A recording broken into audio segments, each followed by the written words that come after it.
Welcome to Language Learning Techniques. Today we will learn how to use 3 common idioms in English. So Aniket, why don't we start with what is an idiom? An idiom is a phrase or a sentence that means different things than when the words are put individually. For example, it's raining cats and dogs. Raining cats and dogs doesn't literally mean cats and dogs are falling out of the sky. It means it's just raining or hailing really, really hard.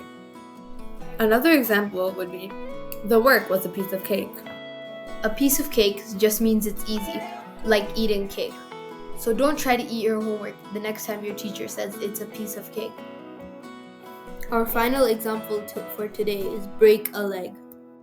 Break a leg is more commonly used in the drama industry, where break a leg means good luck. Thank you for your time. That's it for today. Don't forget to like and subscribe. See you next time.